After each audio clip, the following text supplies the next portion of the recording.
भारतसर्वकारेण संस्कृतसप्ताहस्य आयोजनं कृतम् अस्ति। श्रावणमासे शुक्लपक्षे पूर्णिमायां तिथौ अर्थात् रक्षाबन्धनपर्वणि संस्कृतदिवसः भवति।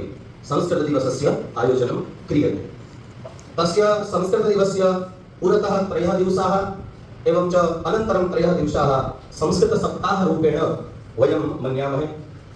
संस्कृतम् अस्माकं देववाणी अस्ति, सर्वप्राचीना भाषा अस्ति, सर्वेषां भाषाणां जननी संस्कृतम् अस्ति। संस्कृते किं वैशिष्ट्यम् अस्ति तस्मिन् विषये नवमकक्षायां संस्कृतपुस्तके 20तमः पाठः अस्ति।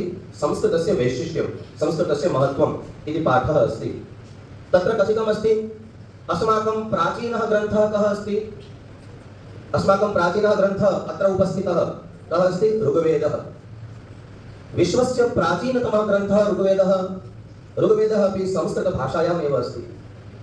अस्य विश्वस्य प्रथमं महाकाव्यं वाल्मीकीयरामायणम् अस्ति। वाल्मीकीयरामायणतः एव महाकाव्यलेखनस्य परम्परा प्रारब्धा।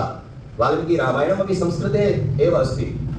एवं च सर्वेषु महाकाव्येषु ये अतीव दीर्घतमं महाकाव्यम् अस्ति तस्य नाम अस्ति महाभारतम्। अत्र महाभारतं ग्रन्थम् अस्ति, संक्षिप्ते एव अस्ति महाभारतम्, अतः एतादृशैव दृश्यते। अन्यथा महाभारतं तु गीता प्रेस गोरखपुर इत्यस्य 6 भागेषु वर्तते। गीता प्रेस गोरखपुरना 6 भागाः। गीता प्रेस गोरखपुरस्य महाभारतं 6 भागेषु सर्वेषु ग्रन्थेषु अपि सहस्राधिक पत्राणि सन्ति।